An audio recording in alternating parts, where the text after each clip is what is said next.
Key issue 1.2, why is each point on Earth unique? Let's talk about place. Place is a specific point on the Earth distinguished by a particular characteristic.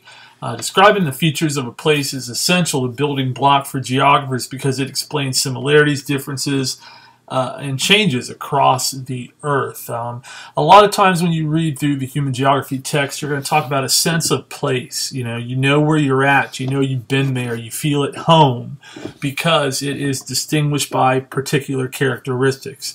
You know, people will say, oh man, I used to live up north and some of the pizza up there is the best in the world and I just remember that's my favorite pizza, that's my favorite food. Well, that's that sense of place that distinguishes that place where you're from up north or some other part of the world, what you consider to be home, from where you're at now.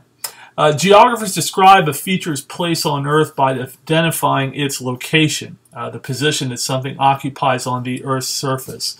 When we talk about location, it can be identified in three different ways. The first is a toponym. Toponym means place name. Names that are given to some place are derived from people of prominence.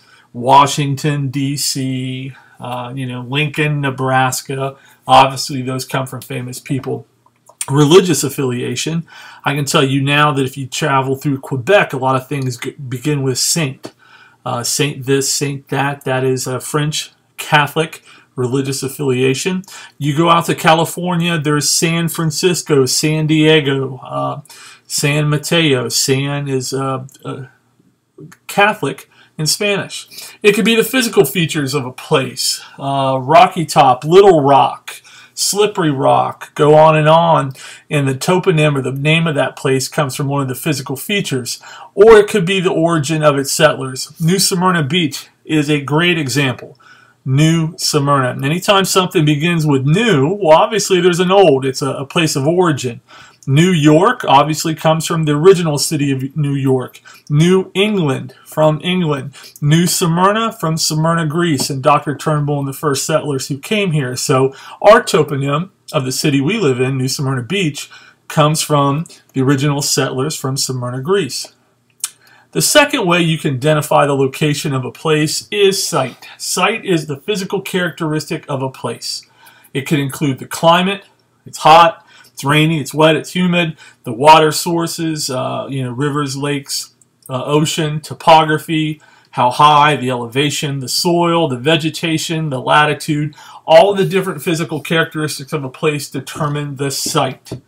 Situation, the third way you identify location, is the location of a place relative to other places. Let me give you an example. How would you describe the situation of New Smyrna Beach High School? It's a simple way to answer that. It's like giving directions. It's past McDonald's down 10th Street, right across the street from Daytona State Campus. Okay, you're comparing the location of New Smyrna Beach High School to the places around it. So one way of always describing the situation or explaining the situation is like giving directions. You're going to compare the location of the place compared to the things around it. Site, let's go back to number 2. How would you describe the site of New Smyrna Beach High School? Well, it sits on 40 plus acres. It's one central courtyard surrounded by 7 buildings. I mean, you're actually talking about the physical characteristics of the place. Okay, how would you describe my classroom? 2 rows of desks, 30 desks total, blah, blah, blah. I think you get the point with that. Speaking of toponyms, take a look at one of the longest ones here. I don't even want to begin to pronounce this. It's big. Smallest toponym I ever heard of is a town in Norway that is called A. Literally, it's the letter A. 1 letter long. But toponyms can be named for famous people, the place of origin, have a religious meaning. It could be because of the physical characteristics as well. Here you see a map of Boston landfill projects. Take a look at some of the toponyms used here. West Cove, Mill Pond, South Cove, South Bay, Back Bay. Obviously, some of these toponyms are because of the physical characteristics, its location next to a body of water, and you get the point. Site and situation. Here you see Shanghai in China. If I look over here, This would describe the site, the physical characteristics of the city. You could see central size skyscrapers, what looks like a needle here next to a river. The physical characteristics, there seems to be some type of park downtown here. That is the physical characteristics or site of a place. The situation, well, where is Shanghai? You could say compare it to something else. Remember, situation, you're giving directions. Shanghai is located on the east coast of China, right next to the East China Sea. Okay, that would be the situation.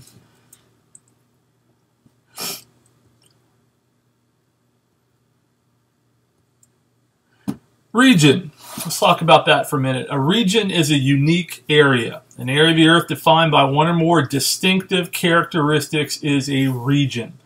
And as we study human geography, we're going to divide up the world into very distinct regions. No two countries are alike, but regions do have something that is unique to all of them. You can see commonalities. You can see things that are connected, that are shared within a region. It is a distinctive characteristic that all the people within that region have. It's unique to them. Region can be applied at two scales: political states, or it could be constrained within one political state. We'll talk about that a little bit more.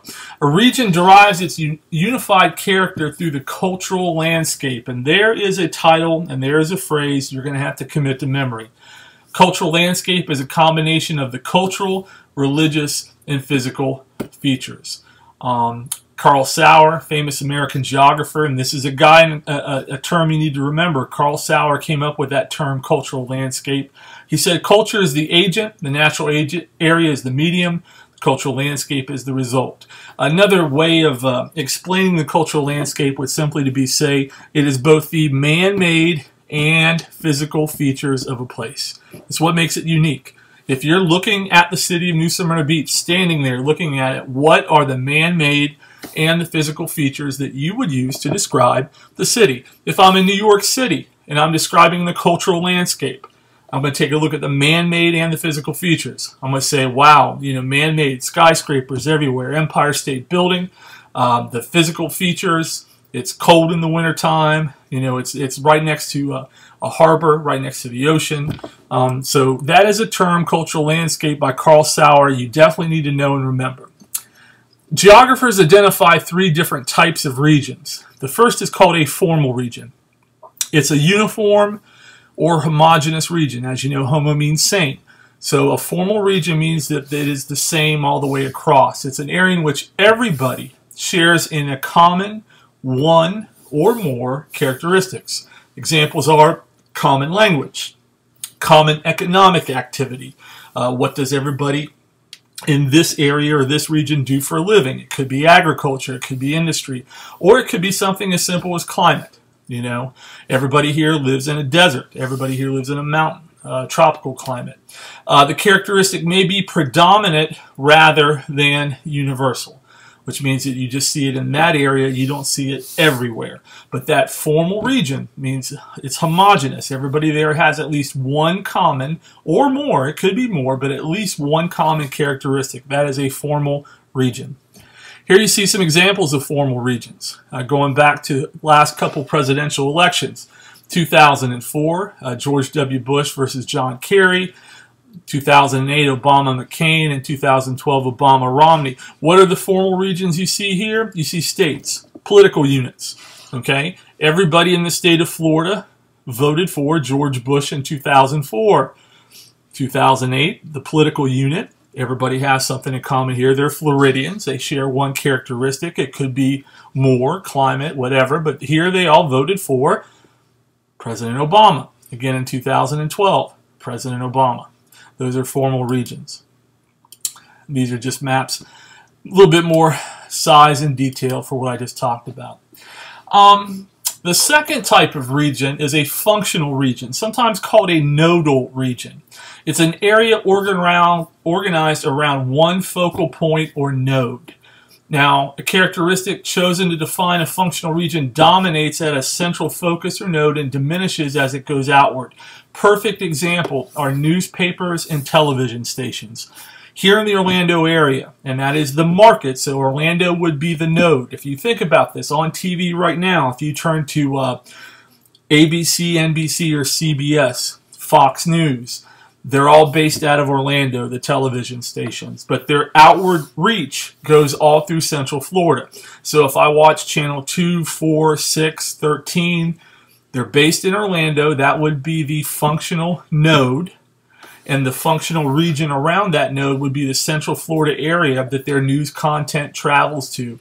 For example, if you go to Gainesville, you don't get the same news channels. If you travel to Tampa, you don't get the same news channels. If I go to Miami or Jacksonville, those channels are different.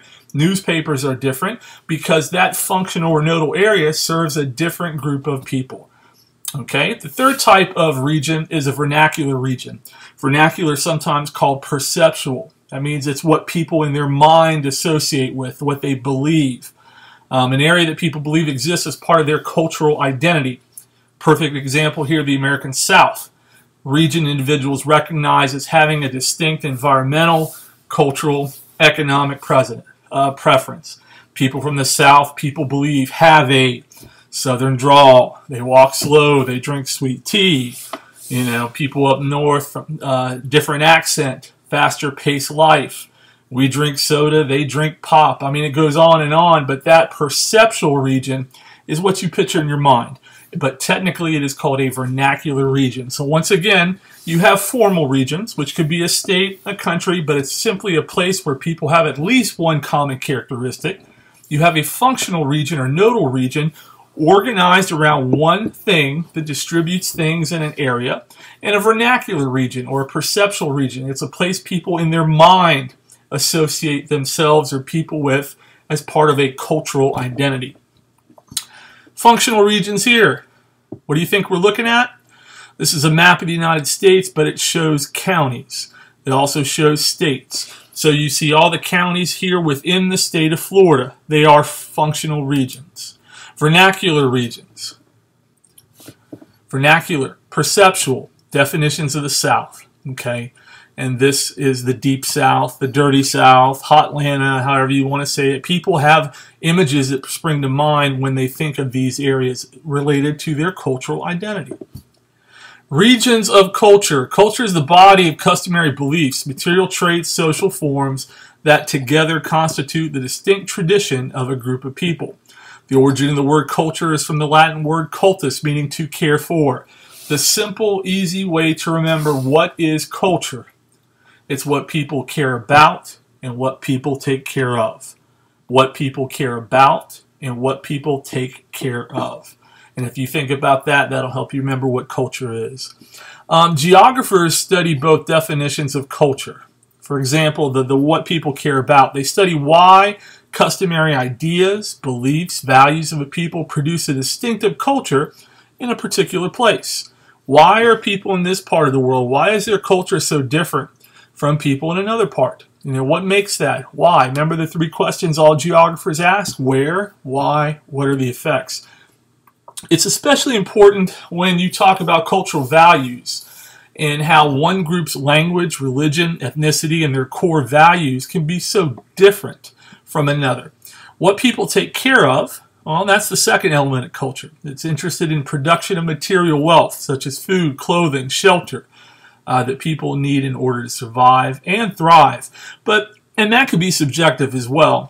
People in the United States thinking having a lot of money, big house, big car, lots of fancy electronic products. But if you lived in the South Pacific on an island, do those things matter? Does it matter if you have internet? Does it matter if you have a big car?